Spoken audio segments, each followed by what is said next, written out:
everyone! Welcome to my channel. My name is Amy, and this week I made an amazing yogurt flatbread. It only has 4 ingredients: flour, salt, baking powder, and yogurt, and I am making a double batch. I started with 5 cups of flour in each bowl, and I'm using regular all-purpose flour. I scooped the flour with a separate scoop and then measured that into the cup before I leveled it off. Next, I added 1 teaspoon each of salt and baking powder. I'm using coarse kosher salt here, so you may want to use slightly less if you're using a finer ground salt. I whisked all that together for just a moment so the salt and baking powder were not sitting there in a clump on the top.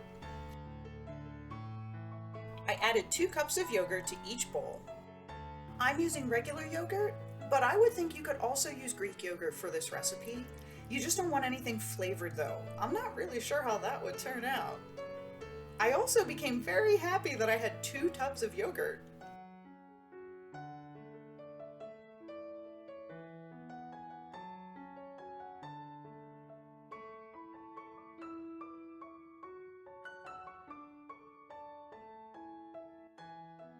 As you can see here, the container says 32 ounces, which should be exactly 4 cups, right? But there were not a full 4 cups in the container, so I had to pull some from the other tub to make sure I had the right amount. I could just put a little less in, but this recipe needs every little bit of those 2 cups of yogurt so the dough gets to the right consistency. Luckily, there's always something yummy to make with a little extra yogurt, so it's all good. I started mixing this with a wooden spoon. I'm being pretty gentle to start because the flour tends to explode everywhere if you just dig in, so fair warning. After a minute, you can see the dough is starting to form some clumps, and it was getting more difficult to stir. It also was starting to stick to the spoon a lot, so I decided to finish the dough by hand. I also noticed that the spoon wasn't actually making much of a difference in getting the dough to come together at this point.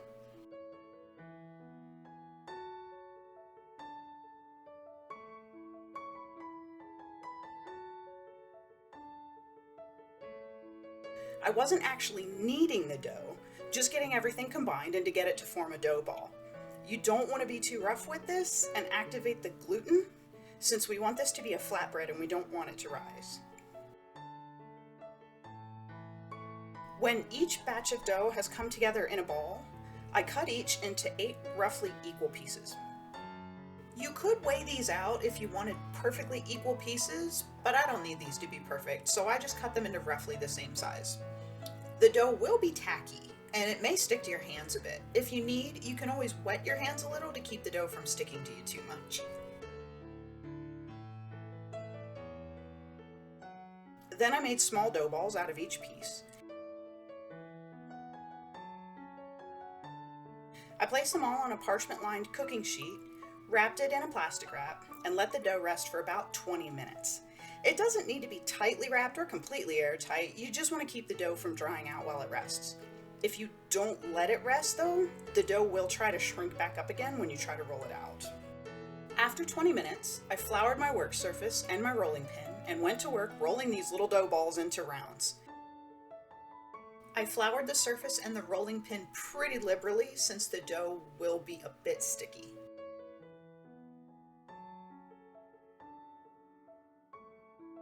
The dough will tend to stick to things, so I kept flipping it over and around to keep it from getting stuck to the rolling pin. You want to roll it thin, but not too thin. Like tortilla thin is too much, you want it more like a pita.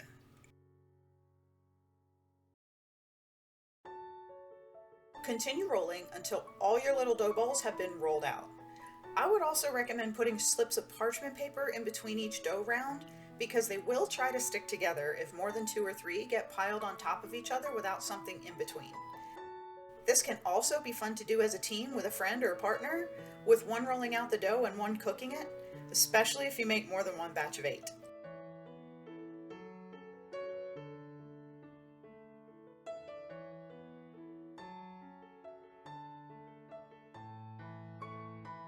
Next, I melted some butter on a flat pan. You could also use a regular pan. I just have this crepe pan because it works really well for things like tortillas, pancakes, flatbreads, that kind of stuff.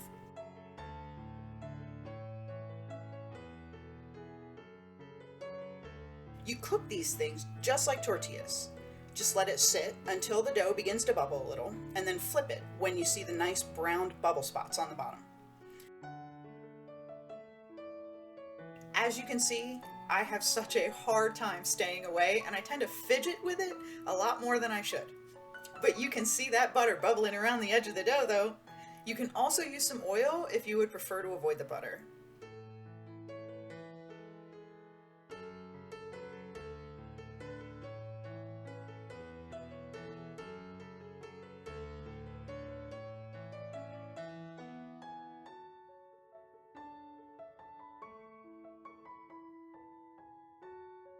When both sides are done, remove the flatbread, sit it to the side, and start on the next.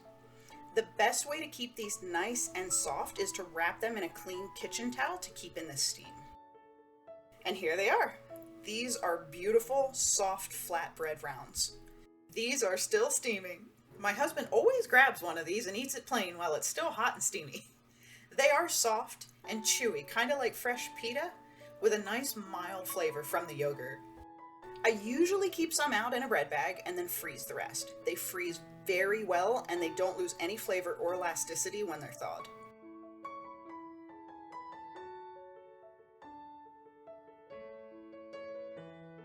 Make sure they are completely cooled before packing them up for the freezer though, because any remaining condensation from steam ends up becoming frost in the bag, and when they thaw, it makes parts of the dough wet, which is not cool.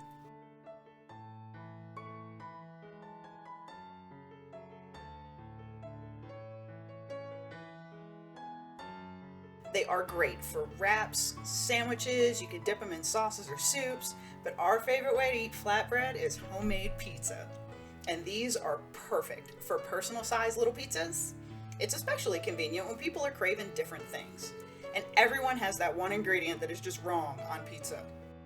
A lot of people say pineapple does not belong on pizza, but for me it's definitely the black olives. Sadly, for me those are just a big nope. I also didn't have quite enough mozzarella thawed from the freezer, so we just used some cheddar, and it was still fabulous. I'm pretty simple when it comes to pizza. Perfectly happy with my cheesy pepperoni pizza, but my husband loves his pizzas completely loaded. So we always have lots of random stuff in the freezer in the pantry, so we can make meat lover pizzas, super supremes, veggie pizzas, you name it. Frozen peppers and onions work great, as well as canned mushrooms if you don't have any fresh ones.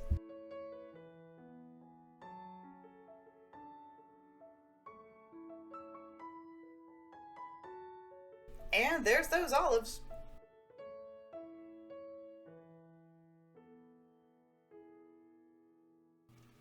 These cook in the oven at 450 Fahrenheit for 8 to 10 minutes. I always set my timer to 9 minutes and they always come out perfectly. We love homemade pizza so much that we even bought that crazy rocker pizza cutter. I really shouldn't eat this entire pizza in one sitting, and I do try not to, but most of the time it just happens because it's amazing. I also tried my hand this week at making schmaltz.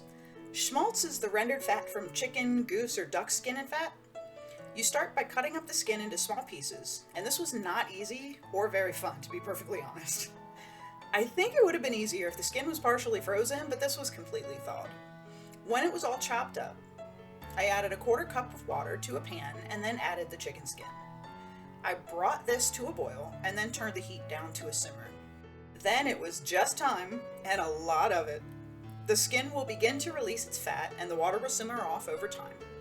I stirred it every 15 minutes or so and let it do its thing over low heat. When the skin is lightly browned, add a small chopped onion. When the onion is fully cooked and the skin is fully fried and crispy, it should be done.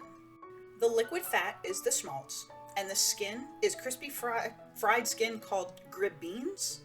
Hopefully I'm saying that right, or also cracklings. You strain the fat into a container and refrigerate it to be used as a cooking fat, just like bacon grease, tallow, lard, and the cracklings are supposed to be a crispy snack. I will be honest, the juice was not worth the squeeze for me on this one. As you can see, I let it go for a few minutes too long, and after the sheer amount of time this took, that was a little frustrating. The onions burned and the schmaltz turned a brown color. Worse was the very small amount of schmaltz for more than 2 hours of cooking time. And the cracklings should have been crispy little fried bits, but really were just oil log chunks of skin, and they did not taste good at all. So this one was not a win for me, but was definitely a learning experience. Here is a little yard update. This is the small wall that separates the sitting area in the backyard. And the citronella looks very happy, but definitely needs a bigger pot. We will be putting some filler in these blocks, and I'm thinking about painting or maybe even staining them. Or maybe some cat stencils for fun. We also harvested 1 potato bucket, and I'm not sure if this was good or bad. We didn't have any grubs this time, which was wonderful, but we also didn't really get much by way of potatoes.